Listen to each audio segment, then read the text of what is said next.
Hi, I'm Titli and this is my busy garden.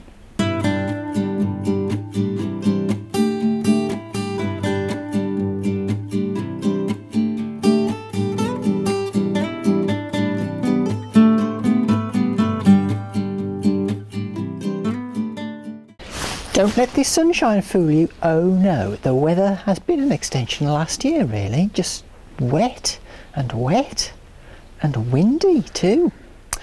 Now then, things to do this week. I'm going to start in the greenhouse. You know those seeds I planted last week? You know, the parsnips and the leeks and the sweet peas? Oh my goodness! Nothing's happened! I do want to show you these herbs though which have been wintering, like the thyme and the rosemary and my parsley. Now those of you who were watching last year will know that my strategy for herbs is to buy them from the supermarket because they're incredibly cheap and pot them into much bigger pots, and they do very well. And that inspired me today to buy some flat leaf parsley. 55 pence, that's all. Got a nice 6-inch pot here with just some general purpose compost. I mean the roots are popping out the bottom of this, look. Carefully pull him out. Pop him in. Fill up with some more general purpose compost.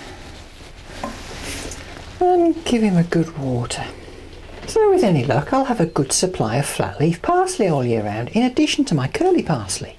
Flat leaf parsley goes really well in some dishes, particularly those which are flat, while curly parsley goes well with curly recipes. I don't know for sure because I have no experience, but I'm told that parsley is very difficult to raise from seed. And I don't know, but I've been told that the free living woman ain't got no soul.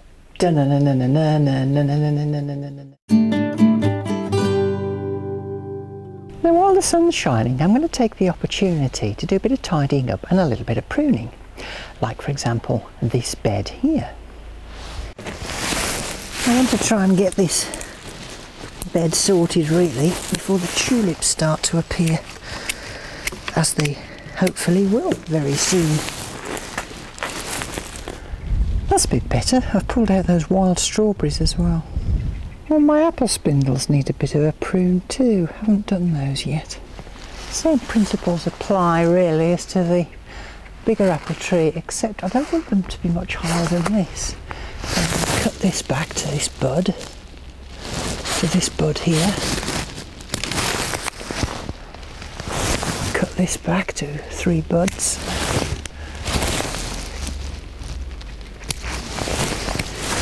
I always think that pruning is a bit of a mix between art and science, because you're trying to create something that's nice and open so that the fruit can ripen in a good atmosphere. But you're also wanting a bit of shape to the tree, getting the right shape. You should never be too afraid to prune quite hard, because if the tree is good and healthy, it will respond well to pruning. I think really it's only weak trees that suffer from a good prune. Now here's something interesting. Trees like this are usually grafted onto a rootstock, quite often quince, and what's happening here is actually it's the rootstock that started to sprout, so that's coming off.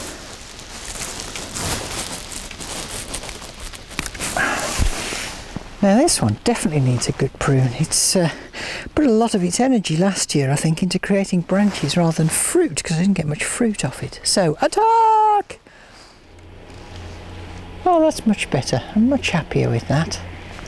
Now this here medlar tree also needs a bit of a prune, because it's gone a bit too funky for my liking. So let's defunk you a bit. I'm not really pruning for fruit with this one, because I'm not really sure what to do with medlar fruit, but I'm pruning for shape. I mean, look at this. Just look at it. Get rid of that. The last cut is the deepest. Baby, I know. The last cut is the deepest. Oh yes, quite pleased with that. Well, the last tree I'm going to give a bit of attention to today is this plum tree, which gave me all of 4 plums last year. Mind you, it was its first year in its new position. So, where should we start? Well, these are coming back in on themselves, so we'll trim those back. This branch here is particularly healthy and it's got lots of potential flower sites on it as well. I'm just going to leave that one alone. Well, that's all my fruit trees dealt with now. Next week, if the weather holds up, I'll be over there in Soft Fruit City sorting out my blackcurrants, my blueberries, my gooseberries, my raspberries. Ooh, look, me daffs are coming up. All that hard work seems to have paid off. I've got heather out. Hello, heather. Crocuses are starting to come up. These little tiny cyclamen. And snowdrops. And all along here, those daffs that I planted at the end of last year are all sprouting. Shameful shed. This week, my priority is to get a few things off the floor, like this bamboo and these rolls of netting. So to help me with that, I've been shameful shed shopping, and I've bought some of these. These are brackets that you normally use to hang ladders on walls, but I think they'll be ideal for my bamboo.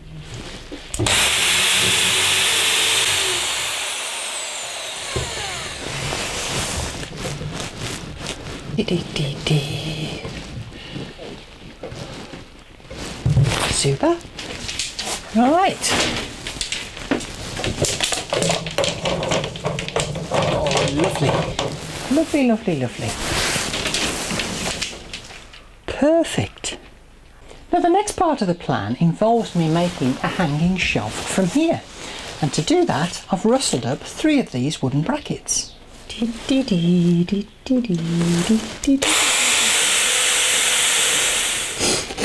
bolt these in place. Some M6 bolts. Okay, yeah. Washer, not. I'll secure them in place once I've got. Pooh!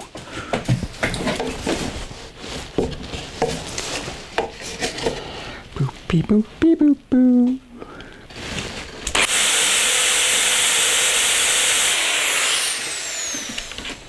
Haha, I didn't drop that one.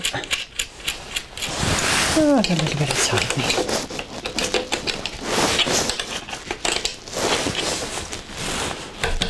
Good-o. Now for the shelf itself, I've got this piece of 6mm MDF.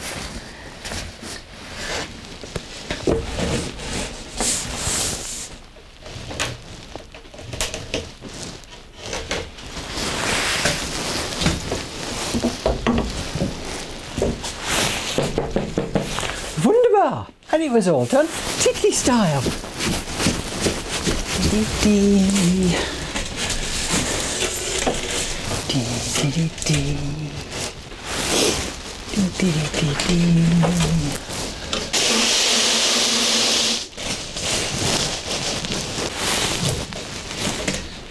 Oh yeah, we are looking sharp up top and we're looking much sharper down below. Our shameful shed is looking less and less shameful. Well, that's all I've got time for this week. Thanks for watching, and do join me next time in Titli's busy garden.